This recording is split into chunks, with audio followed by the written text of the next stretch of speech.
Hey, what's up, everybody? It is Monday, May 4th. Hope everybody had a great weekend. All right, let's go over the markets. Nice bounce off of a weak opening today in the stock market. We ended positive on all three major averages. Rebound in Tesla stock. I made a video about Tesla last week, of course, talking about the wild, crazy tweet by Elon Musk. I mentioned in my video, you got to buy that dip. That was a crazy tweet. The guy's nutty. All right. Nobody knows why he did that. He did it. There was the typical zombie reaction. Everybody sold. The market, the stock price dropped. But Tesla is a mature company. It is a leader in its field. Sales are growing. It is profitable now. I don't know how much day-to-day operational input Elon Musk has right now. I mean, there's a board of directors, there are executives running the company, so the fundamentals are positive. You had to buy that dip.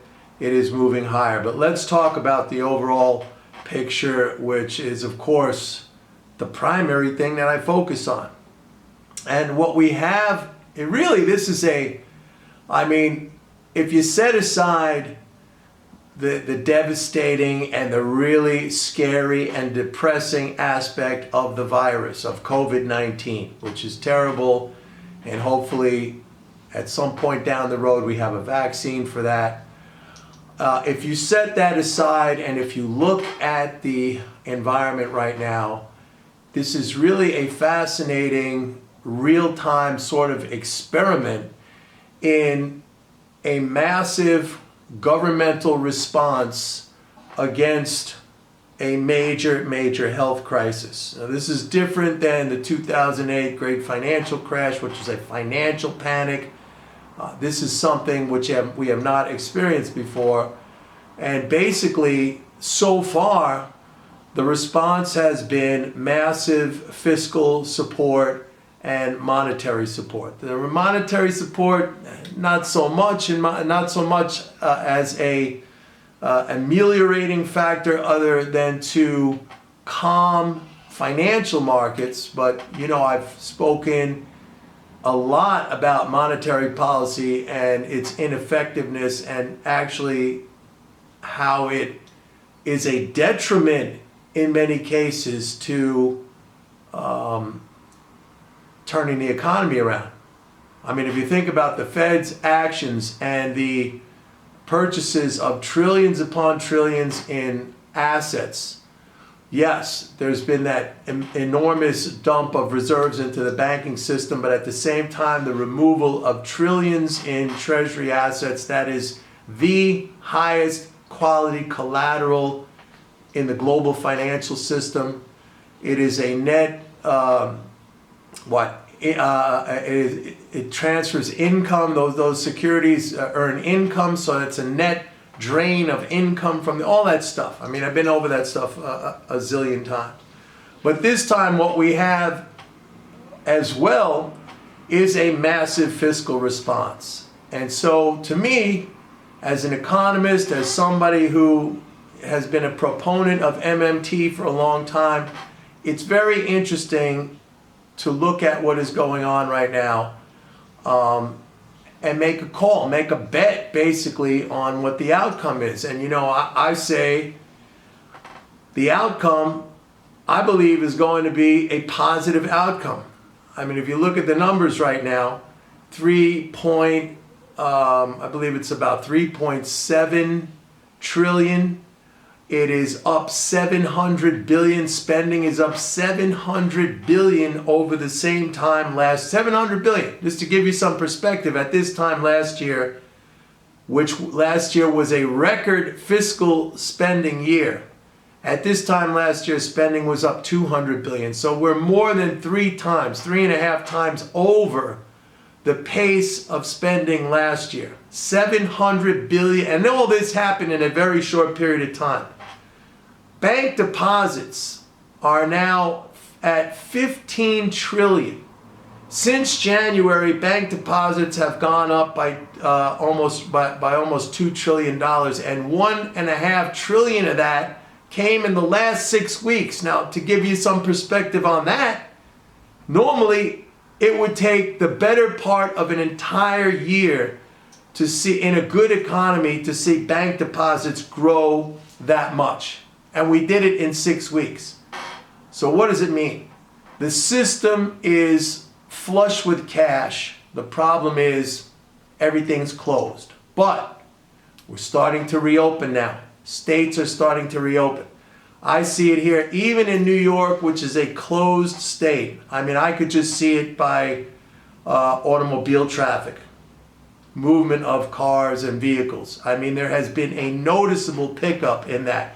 And speaking of that, when you talk about transportation, you have to talk about fuel consumption. You have to talk about oil. Let's talk about oil. A big rally today.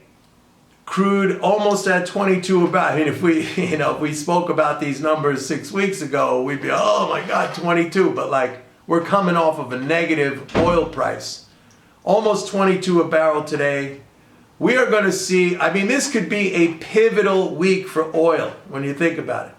You got the OPEC cuts coming into effect now this month in May. You have economies starting to reopen again. We already saw, prior to this week, gasoline demand started to pick up for the last 3 weeks in a row. Distillate demand was picking up for the last 2 weeks in a row. We had refiner inputs rising. Okay, it's off of a low level, but it's starting to turn around. Exports were picking up of both crude and refined product, and U.S. domestic production of oil had dropped 1 million barrels a day over the peak that we saw in February. So a lot of changes have happened, but most notably, I want to look at the data from the API inventories coming out this week and also the EIA to see how it reflects some of these changes. And this is just the beginning. I suspect next week, when we see the API and the EIA data, it's going to have some pretty noticeable changes in there for the better, for the bullish case. So oil is rising. We had some very good gains in oil stocks today. The stocks that I have recommended, like Phillips 66, Valero, they were up like 10% today. So nice moves in those stocks. Very nice moves in those stocks. So, and let me just make one more observation, and that is, I mean, look at the headlines. Look at the headlines. You know, everybody is negative. I mean, in this issue of MMT, and by the way, I sent out the new issue of MMT Trader today.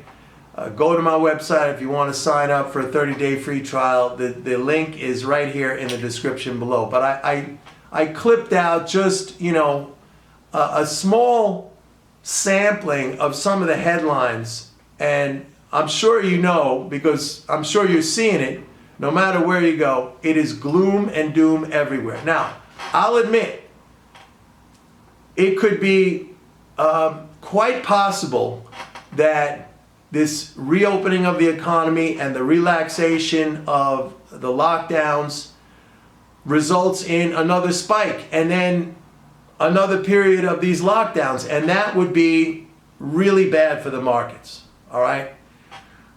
The market doesn't know if that is a fact. It may be speculating on that right now, and that may reflect the high amount of bearishness and pessimism, but it does not know that. What we do know for certain, as a concrete number, data we can point to and look at, is the massive fiscal and monetary response. And my contention is, if we open things back up, and if there isn't some kind of, you know, very severe new spike in virus cases that lead to another series of shutdowns and lockdowns, then I think things are going to improve. Anyway, I wrote all about that in the report today. Go to my website, pitbulleconomics.com. Sign up for a 30-day free trial of MMT Trader. See everybody tomorrow. Bye-bye.